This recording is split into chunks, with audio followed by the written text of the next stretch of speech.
Hey guys, I'm finally back in the studio from California where I drove the Prius Prime. Can't wait to share my driving impressions on the 5th, April 5th, and then the day after you'll have Corolla Cross driving impressions as well as pricing, which is equally exciting for both of those cars. But while I was out there, I was dying to talk about this new Sonata, its styling and its new technology and how it's going to compete with the Camry, with the Accord, with the K5. So let's go. And rest assured, guys, I made a spreadsheet, so make sure to smash the like button, if not for the Sonata, but for the spreadsheet love.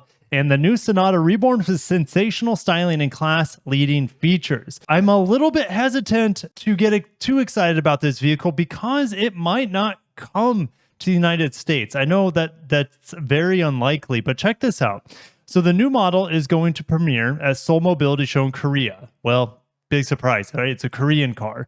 And the vehicle expects to launch in global markets later this year. Great, that includes the United States. Well, not so fast. Over at Automotive News, we have some additional information here. Because for the New York Auto Show, which is happening very soon in April, of course, Hyundai is showing the Kona. The updated Sonata will not be going to New York. And a Hyundai spokeswoman in Seoul said the US introduction plans are under consideration. Not that they're happening. And it looks like Automotive News is confirming that the sedan will be canceled after this generation. But if I get any further information about the confirmation or discontinuation of the new Sonata refresh here in North America, I will let you guys know as soon as possible. So we're pulling up car figures here to look at the sales of the Sonata. And wow, it has been a tumble fast. Well, we know that the peak sedan was like in, the early 2010s. And then the age of crossover came in the later 2010s, and you see this huge drop off in production. In 2012, 230,000 sedans. 10 years later, 54,000 Sonatas sold. What about the Kia brethren? A little bit better, up to 60,000, but still not good. And we're not even going to talk about, the Optima days because those sales sedans were really, really high in the 2010s, of course, as well. Without further ado, let's get into the design. I like it overall. I'm not going to lie. I'm going to miss the Catfish. Rest in peace, El Bagre, El Saludo. The Catfish is gone, replaced with the light bar. When I think light bar on the front of a vehicle, I either think unibrow or Geordi from Star Trek Next Generation. Hyundai badge is pretty flush with the hood here. And this is, of course, the N-Line, which is going to be a little bit more aggressive up front. And we also have 19-inch wheels with the N-Line. It's hard to kind of tell what's going on with these wheels because the two-tone's so strong in the shadows here. And we also have an insert into the front fender here to give it a more sporty look. It'll still have the 2.5-liter turbo, around 290 horsepower. We'll talk more about that in the spreadsheet, but overall it's looking pretty strong. But first look at it and just like peripherals, it kind of looks like the new Accord. Let me know what you guys think. If you think it looks like the new Accord. The back here I'm not sold on yet, and this is the inline, so this is best case scenario, but I do like the glass roof. It looks sick, two-tone with this red. I think I actually like the rear taillights of the outgoing model better. These look overly basic. I like the wraparound kind of eternal lobster claw taillights that were on the back end of the last Sonata. And we have Sonata in big letters back here. And we have a pretty aggressive spoiler. I don't remember what the inline spoiler. I never drove the inline Sonata, but I like the spoiler, how we have like the vortex simulators here. I believe that's what they're called. And then you have the duckbill spoiler that kind of flows into it. Looks good. Quad tip exhaust overall looks really strong as well. And look at the exhaust here on the non-inline. Well, it looks like these could be 18-inch wheels. They look pretty good as well. What do you guys think about these two-tone finish? They're pretty radical, but I'm not upset about them. Anyways, we have fake exhaust on this side, and I'll wait for judgment in person in order to give my final impression. But even though this is not the inline over here, and it doesn't say inline in the little fender scoop here, we still have it. So I like how it's standard across the lineup, this little gill slit, or fender vent, whatever you want to call it. I think it looks really good. And this not being the inline either, it's probably limited. We have chrome window surround, and then you see, of course, the blacked out window surround here. Also, the headlights are kind of hidden here down below, while the light bar is just for the daytime running light. Forgot to mention that. I would assume the blinkers would also be up here on the light bar area as well. So here's the front end on the non-inline. Okay looking. Let me know what you preferred. If you like the inline front end versus this front end, I actually might like the front end on the inline a little bit better. Now let's talk about interior because Hyundai and Kia have been doing interiors pretty damn well lately, and I like the continuation of the light bar on the inside. Now this is probably the inline would be my guess that we're looking at because of the aggressive red or orange stitching in the steering wheel. And check this out, they're ditching the Hyundai logo in the middle, which I'm okay with. Maybe Hyundai goes with this logo. Check it out. The new Ioniq 5, the new Ioniq 6, they don't have an H in the steering wheel either. It's the 4 dots. And 4 dots is H in Braille. No, not Braille. Morse code. That's the one, Morse code. So maybe Hyundai goes to this logo and gets rid of the funny H. How fun would that be? I would like it quite a bit. Let me know what you guys would think with Hyundai replacing their logo, which is, it's not aged well. I'll just end it there. So what I thought was ambient lighting across the vents and dash here, this looks actually to be a solid orange reddish line here because the real ambient lighting is underneath the screens on each side, which is kind of cool.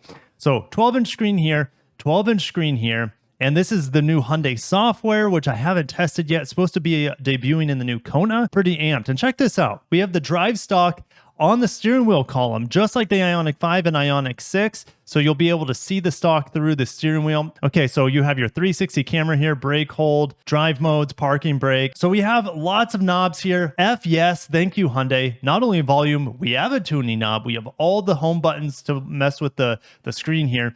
And we also have dedicated buttons for, even though they're touch sensitive, for steering wheel, something that the Ioniq 6 does not have. You have to fly through the menus. It's not great. Anyways, wait for my driving impressions. I can't say too much because I'm under embargo until the 3rd of the Ioniq 6. But I just love the built-in integration of easy to access, heated and ventilated seat, heated steering wheel buttons, and just overall really solid climate control here with this touch panel.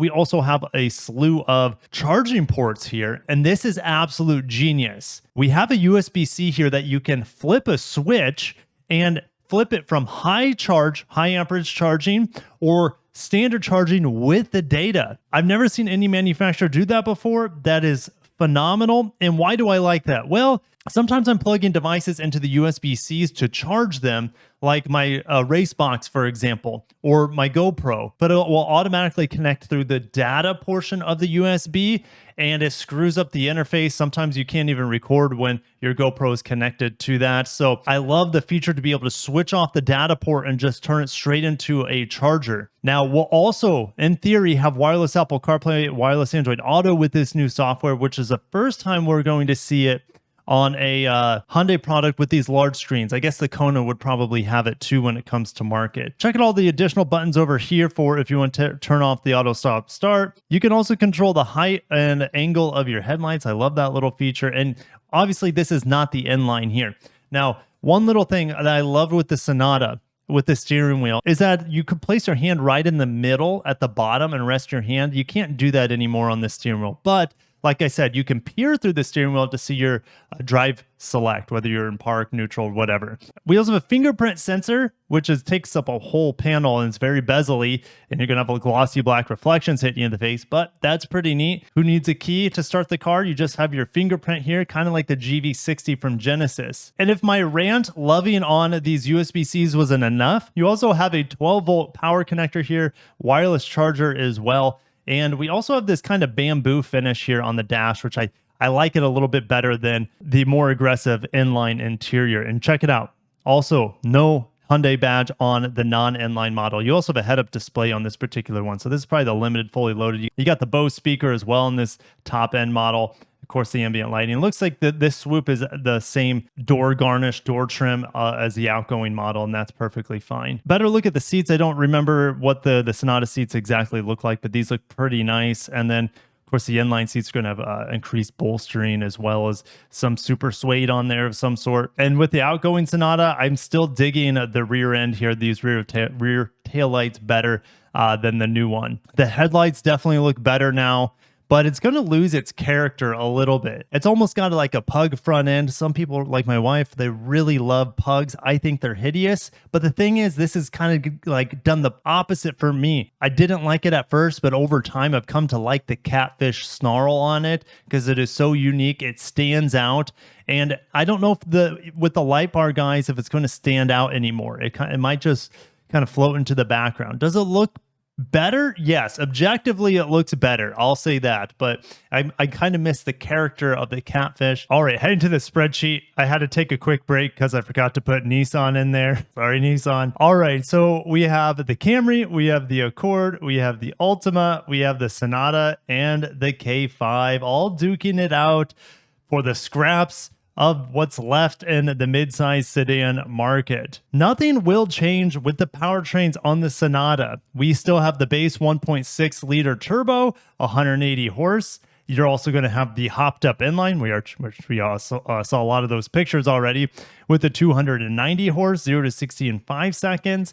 And then you also have the Sonata hybrid, with up to 52 miles per gallon. Now, what are the things holding the Sonata back? Well, there is no option of all-wheel drive. That's kind of unfortunate. The Accord has no option of all-wheel drive. That's a bummer. Nissan has an all-wheel drive option on the non-turbo model, so this guy right here. Toyota has a all-wheel drive option on their base 2.5 engine. And then Kia also has all-wheel drive with the 1.6 liter turbo. So we know that they could do it. The K5 is the same platform, but I guess that is Hyundai and Kia talking and saying, hey, you can have the all-wheel drive. We'll take the hybrid because the K5 doesn't have the hybrid but has all-wheel drive. Anyways, the K5 GT is essentially the same thing as the Hyundai Sonata inline, same engine, similar features, etc. But it comes in at a lower price point. Even though the Sonata is getting some great upgrades on the outside as well as the inside with the tech, the Camry will be getting a redesign, and that's going to really shake up this segment quite a bit. The Camry is supposed to be going full hybrid, and they will be adding all-wheel drive as an option or standard. That will pump up the horsepower as well, just a little bit, maybe up to about 220 horsepower, which will make it a little bit quicker, and you'll also still get incredible fuel economy here. I'm hearing the base 2.5 engine will be canceled as well as the V6, so you're just stuck with the Camry hybrid, just one powertrain, either front-wheel drive or all-wheel drive, but the horsepower will stay roughly the same. Could they put a hybrid max on it that we see on the Crown, for example, with 340 horse? But that would be more of an awesome introduction into like a GR Sport Camry. But look, Lexus gave the RX 500h F Sport performance, so I think it would be fitting for Toyota to give the Camry the GR badge with the hybrid max powertrain, but I don't think it'll be available at launch. Let me know down below if the upgraded Sonata would bring it to the top of your sedan list here in 2023. Fingers crossed it does come to America. I'd say the chances are better than not. But with Hyundai increasing the Kona size, maybe they just go all in and producing a crap ton of Konas, because the Kona has a hybrid, it has an electric as well as all-wheel drive. So like the Kona is a Swiss Army knife here, and the Sonata might be getting the can, especially with the introduction of the Hyundai Ioniq 6, that maybe that's what they want for a sedan, is an electrified option designed around efficiency. But who knows? Stay tuned. I'll let you guys know what happens to the Sonata in regards to its North American refresh. All right, guys, thank you for watching. If you made it all the way to the end, God bless you. It really helped me out if you hit that like button, and have a great day and peace.